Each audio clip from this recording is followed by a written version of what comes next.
Servus, hier ist der Elias.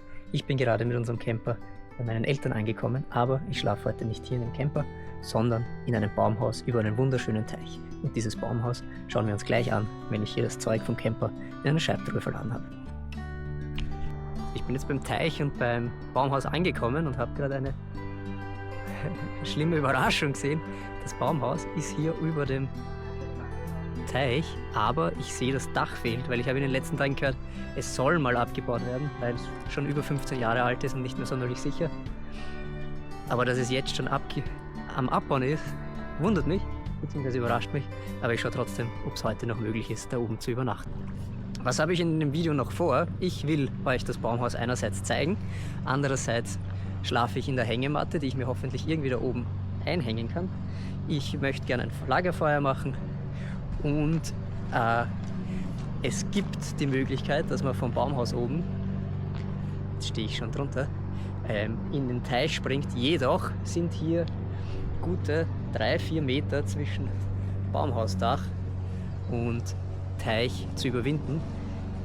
Man schaut zwar so aus, als würde hier gleich der Teich beginnen, tut er auch, aber hier ist es erst, da ist es nur 1 Meter circa tief und erst weiter innen beginnt dann die Schwimmrinne, wo es so 4 Meter tief ist, wo man hineinspringen kann. Das heißt, das müssen wir uns erst anschauen, ob das auch tatsächlich möglich ist.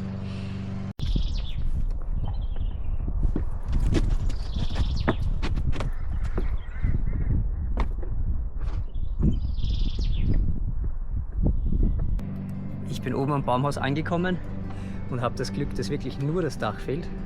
Das restliche Gerüst ist noch da und ich habe hier noch wunderschönes Abendrot im Hintergrund. Wahrscheinlich am Video schwer zu erkennen. Genau, jetzt schauen wir uns das mal kurz an. Hier geht es nach unten in den Teich.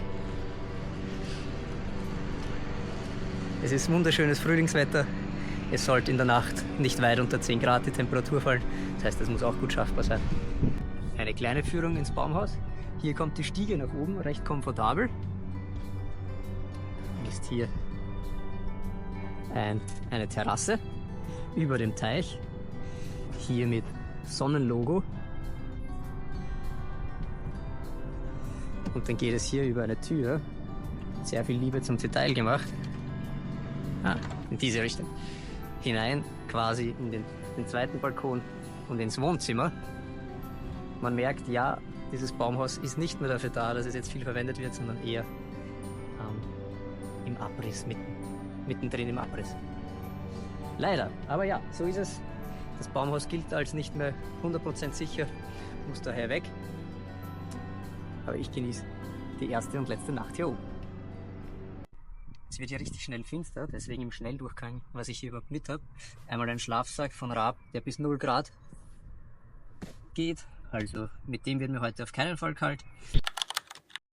Die Kälte hat mich doch überrascht, dafür, dass mein Schlafsack so gut ist. Dann, ich will eben, wie angesprochen, in einer Hängematte schlafen, von Ticket to the Moon. Und falls es mit einer Matte drinnen besser zu liegen ist oder in der Hängematte so unbequem, dass ich am Boden liegen will, auch noch eine aufblasbare Matratze von Thermarest. Im Notfall ein Taschenmesser. Mehr braucht ihr heute auch gar nicht. Ich hänge das Zeug mal auf und dann zeige ich euch das noch, bevor es hier ganz finster ist. Mein Setup hängt. Versuche es mal zu beleuchten. Hier schlafe ich heute Nacht.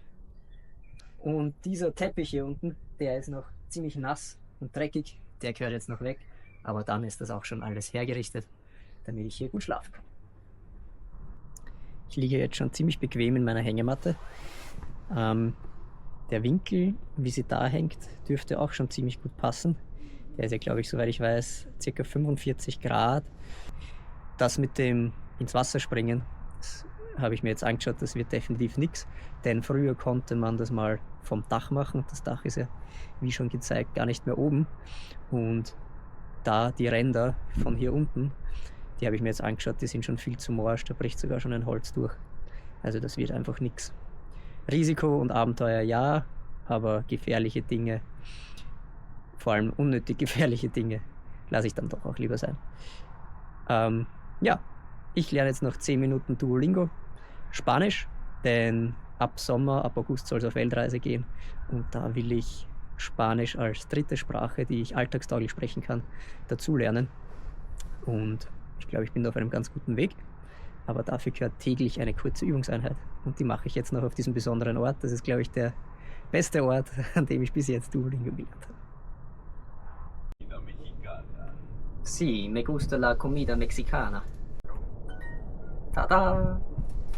So, ich bin jetzt nach einem Gemeinschaftslagerfeuer angekommen. Man hört schon die Trommeln im Hintergrund. Hier verbringe ich jetzt noch meinen restlichen Abend, bevor ich dann schlafen gehe.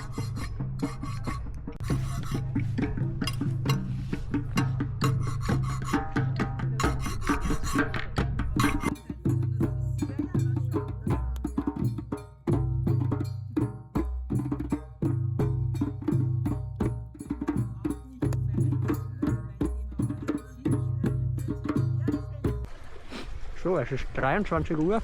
Ich bin hier gerade noch am Zähneputzen und Wärmeübungen machen, damit, wenn ich dann in den Schlafsack hüpfe, mir noch warm ist. Weil jetzt gegen Ende des Lagerfeuers war es einfach auch schon ein bisschen kalt. Und damit wünsche ich eine gute Nacht.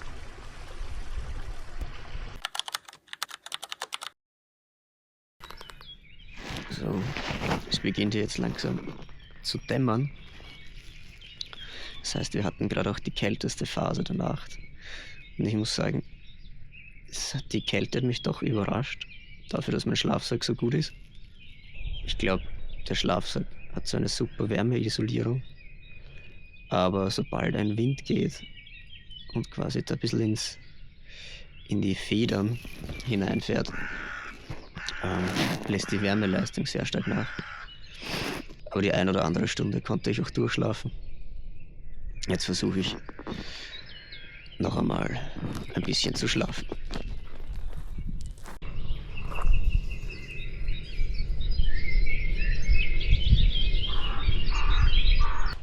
Guten Morgen. Es ist jetzt 7:30, 8 in der Früh. Ich habe jetzt doch in der Früh jetzt noch gut 2 Stunden wirklich gut geschlafen. Ja, und ich habe sehr genossen hier mit den Vögeln, wie sie zwitschern, aufwachen.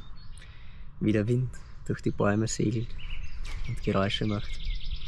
Und in der Nacht hat der Brunnen da unten noch Wasser in den Teich zugeführt und da habe ich auch das Plätschern gehört. Und das sind so Geräusche und eine Geräuschkulisse, die mir in Wien einfach sehr fehlen und die ich total gern mag, wenn ich draußen schlafe, in der Natur. Ich stehe jetzt mal auf, putze mir die Zähne ziemlich um, dann schauen wir uns kurz diese maroden Stellen hier an bei dem Baumhaus, die es schon unsicher machen. Und dann werde ich das Zeug hier abbauen und noch einen kleinen Fotospaziergang machen.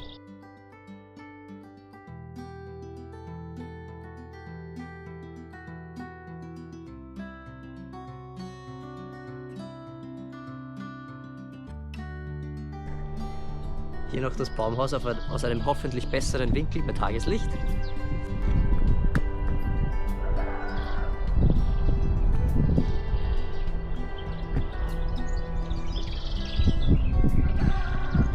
Schaut euch mal das Wetter an, es ist einfach ein traumhafter Morgen.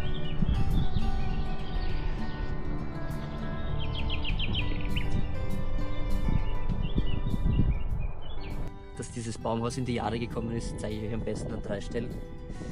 Hier ist zum Beispiel direkt beim Aufhören gleich schon mal ein Brett durchgebrochen. Oh.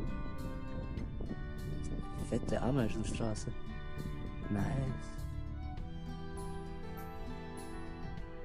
Wieso bewegen sich die so langsam? Was ist mit euch los? Bisschen schneller. Dann hier, wenn man hier durchsteigt, da wo ich überlegt hätte, noch vielleicht springen zu können, ist, wenn da drauf drückt, da bewegt sich schon alles, ohne dass ich wirklich viel Gewicht oben habe.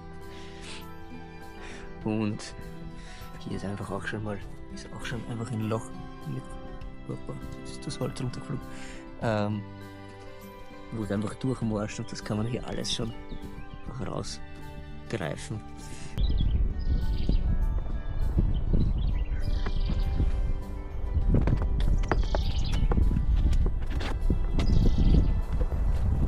Kamera umgehängt, ein paar Fotos schießen und die zeige ich euch.